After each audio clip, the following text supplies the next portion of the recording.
Welcome back to the Danis Podcast. Today, we're tackling one of the most pivotal conflicts in human history, World War II. This war didn't just affect the countries involved, it reshaped the entire globe. So grab a seat and let's explore how it all unfolded.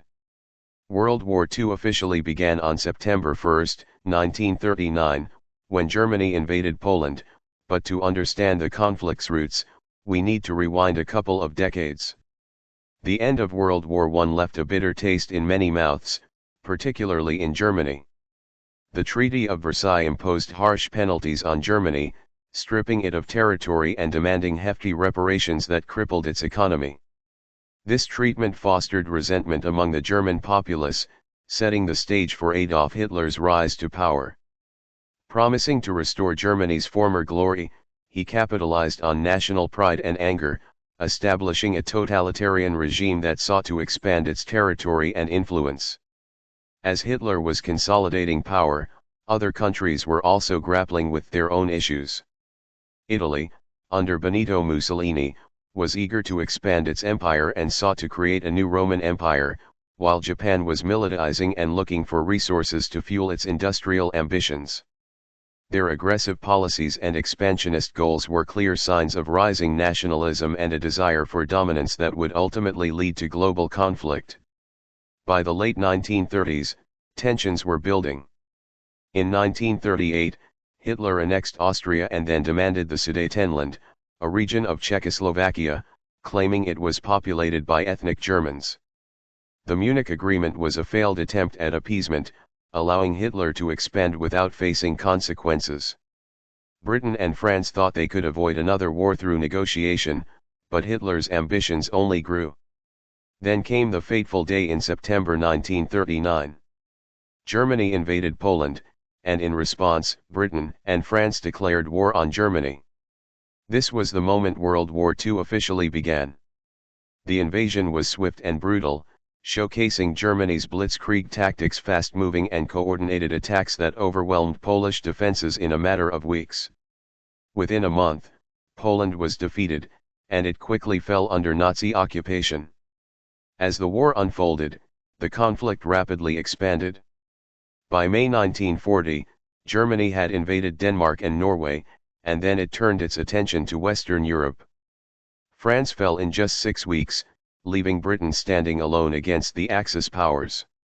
The Battle of Britain, which lasted from July to October 1940, was a significant turning point. The Royal Air Force, despite being outnumbered, fought valiantly against the German Luftwaffe, defending Britain from potential invasion and proving that Hitler could be resisted. Meanwhile, in Asia, Japan was on the move.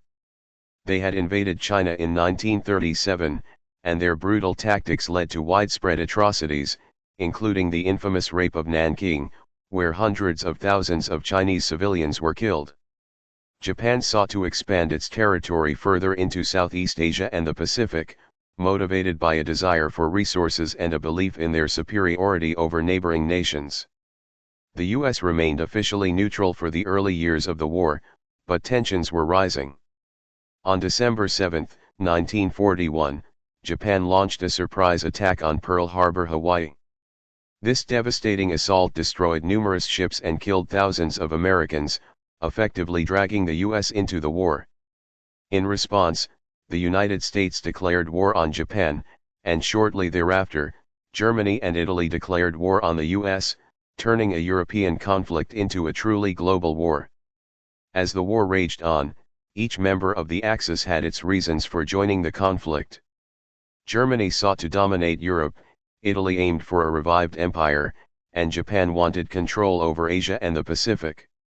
The motivations were deeply rooted in nationalism and a desire for power, leading to a brutal and protracted conflict. By 1943, the tide began to turn against the Axis powers. The Allies, comprising the United States, Britain, the Soviet Union, and others, began coordinating their efforts. The Battle of Stalingrad was a significant turning point in the Eastern Front.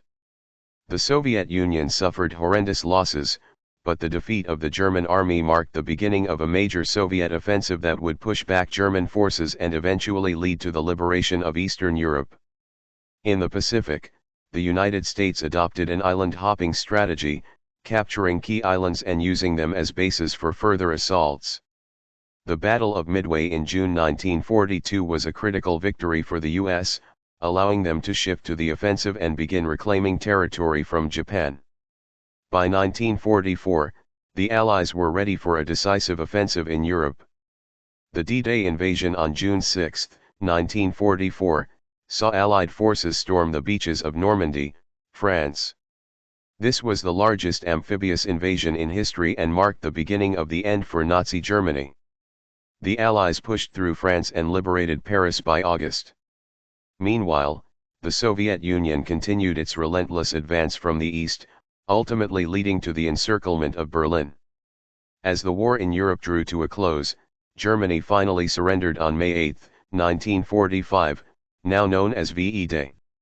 The cost of victory was staggering: millions of lives lost, cities destroyed, and societies shattered.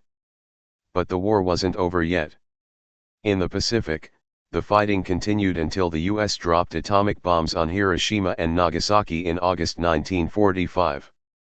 The devastation forced Japan to surrender on September 2, 1945, officially ending World War II. Now, let's talk about the aftermath. The Allies emerged victorious, but the costs were unimaginable. An estimated 70 to 85 million people perished, representing about 3% of the world's population at the time. Entire cities lay in ruins, economies were devastated, and the psychological scars of the war would last for generations. Germany was divided into East and West, with the West becoming a democratic state and the East falling under Soviet influence. The Nuremberg trials held key Nazi leaders accountable for war crimes, setting a precedent for international law. Japan was occupied by Allied forces, leading to significant political and economic reforms and a pacifist constitution. In the wake of the devastation, the world recognized the urgent need to prevent future conflicts. The United Nations was established in 1945, aiming to foster international cooperation and diplomacy.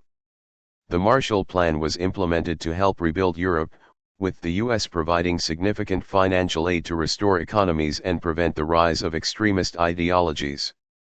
As we reflect on the legacy of World War II, it's clear that the lessons learned from this cataclysmic conflict are still relevant today.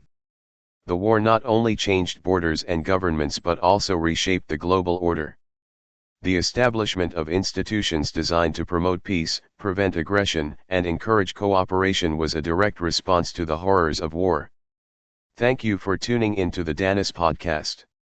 I hope you found this deep dive into World War II insightful. Join me next time as we explore how the aftermath of this conflict shaped the Cold War and influenced our modern world. Stay curious, keep learning, and see you in the next episode.